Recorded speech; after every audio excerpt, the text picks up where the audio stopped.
Welcome, everyone. Today I'll be walking you through our budget revisions following the district override initiative's failure. While this requires us to make difficult adjustments and our commitment remains to uphold our school's mission, vision, and values.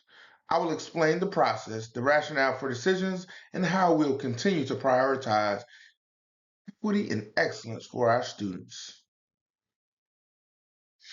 The purpose of this presentation is to share openly the adjustments that we've made to our budget to show how each decision is guided by our data and our mission and vision to demonstrate that we are operating within both ethical and legal boundaries.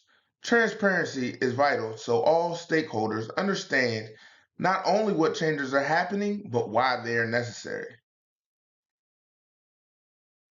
Our budget development began with enrollment projections, which determined staffing allocations.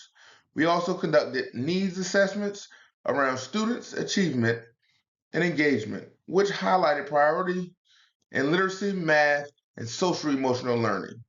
In addition, we invited input from staff, the PTO, and our site council to ensure diverse perspectives shape the plan.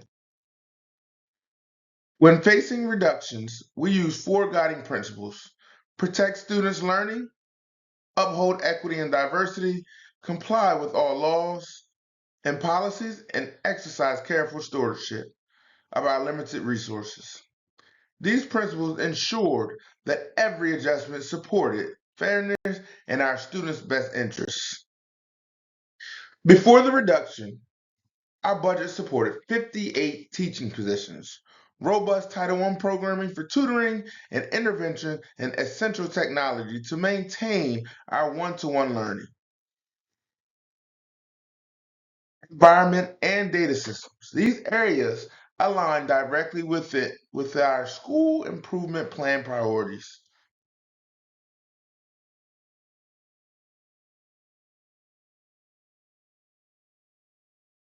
With the failed override, we are required to cut one teaching position and reduce our Title I budget by 10%. Importantly, regulations prohibit us from backfilling the teaching position with Title I grants or fundraising. These boundaries guided the difficult choice that we had to make.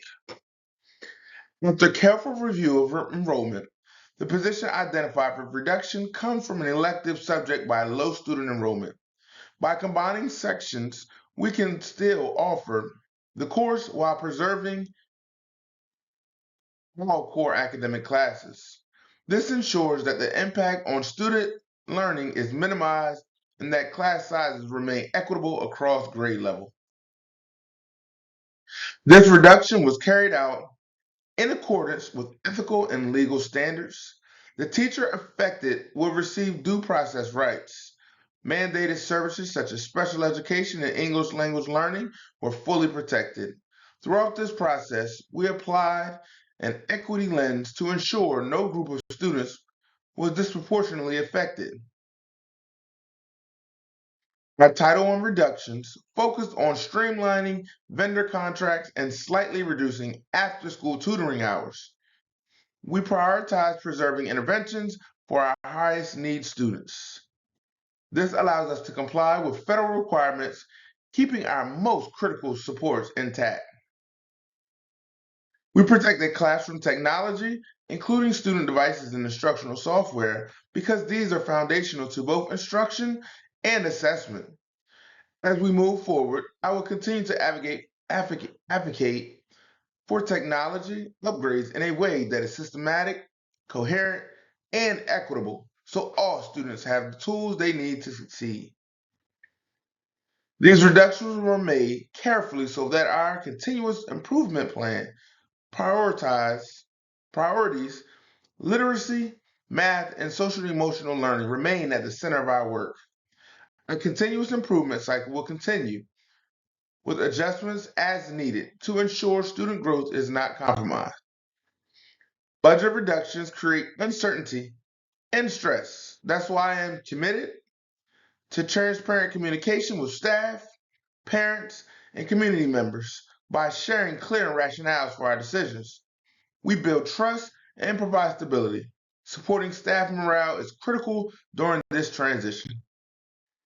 To support stakeholders, we will host open forums for dialogue, provide regular updates, and consistently reinforce that equity guides all decisions. This ensures families and staff feel valued, informed, and reassured that student learning remains our highest priority. Looking ahead, we will advocate for future funding initiatives to strengthen our school's financial stability. We'll also continue to grow community partnerships and support our programs. Finally, we will develop stronger contingency plans so that future funding challenges can be managed with less disruptions. These scholarly resources provide the framework for aligning budgetary decisions with fairness, policy compliance, and sustainable school improvement. They inform the principles and practices applied throughout our budget adjustment process.